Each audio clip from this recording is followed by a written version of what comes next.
Hi everyone, our month-long series of Titanic book reviews continues, and today we're going to be looking at a book that fills an important gap in Titanic literature. We have plenty of accounts from survivors, and in particular from the passengers, even some third-class accounts.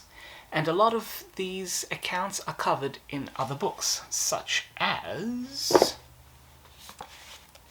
The Sinking of the Titanic, Eyewitness Accounts,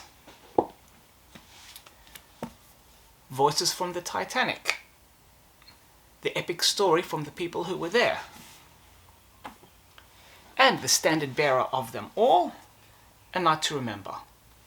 Some of the earlier ones involved Archibald Gracie, and there have even been the first movies of the Titanic in 1913 that were based on some of the survivors' stories.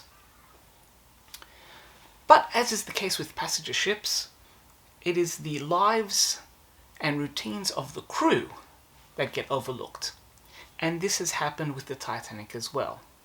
Yes, we do know a lot about Captain Smith, and in fact, there are books written about him. But what about the rank and file? What about the ordinary sailor, the boiler trimmer, the bed steward, the stewardesses? Again, another one that we know a lot about is Violet Jessup, and we know about her experiences on various ships. But what was the day-to-day routine like for all the crew members that were on board? Indeed, out of the 2,200 people on board, 899 of them were crew. Books detailing the experiences and the routines of the crew on board the Titanic are few and far between. In fact, there is this one, Down Amongst the Black Gang, which looks specifically at the stokers of the Titanic. And then we have the one which we're going to be discussing today, which is Gunther Barbler's Guide to the Crew of the Titanic. And, as with the previous Titanic reviews, you will see along here on the sides throughout this review images which are extracts from this book, so you get an idea of what it looks like inside. This book was inspired by a query from a student who wanted to learn more about the routines and the day-to-day practices of the crew on the Titanic for her thesis. Being inspired from this academic background, this book has been written and feels like it's an academic thesis. Having said this, the text is never dry. It is continuously fascinating. And we finally have probably the most detailed account of the routines of all the crew, as much as we can gather after over a century has passed, of who was on what shift, where did they work, indeed, what were their names spelt exactly, how much were they paid, what was life like for them in their day-to-day work. This book also covers what uniforms did they wear, what were their shifts like, or should we say what were their watches like, both while at sea, what were their responsibilities at when they were docking or when they were undocking. It is an incredibly detailed book, and as I said before, continuously fascinating.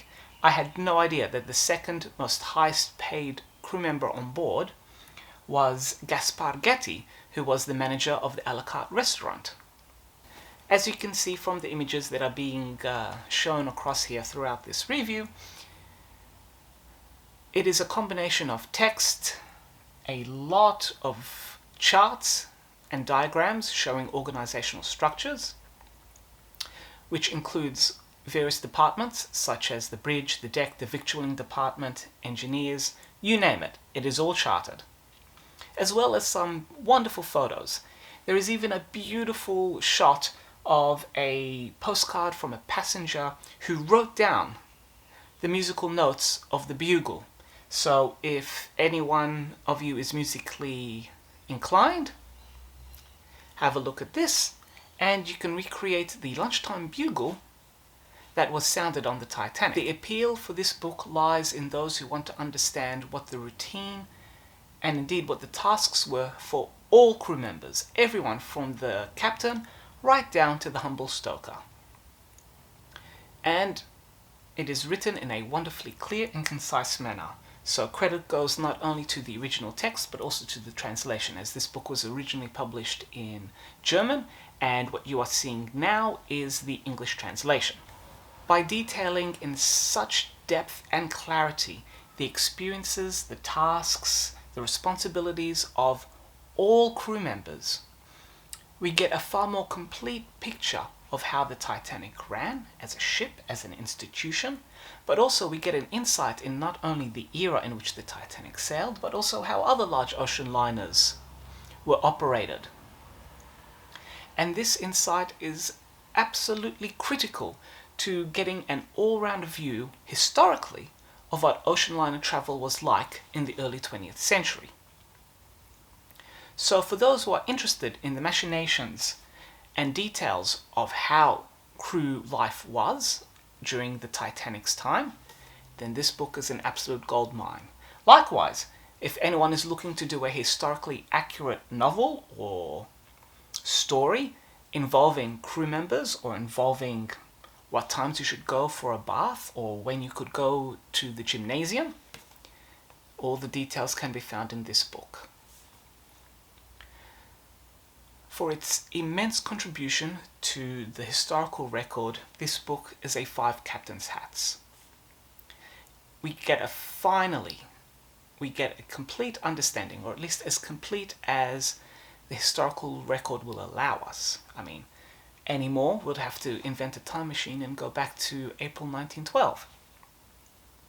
But this is as complete as we can get, and indeed, to the sources and to the information available to us now of what crew life was like on the Titanic, who survived, who did not, and what their responsibilities and their day-to-day tasks were during that ship's very brief life.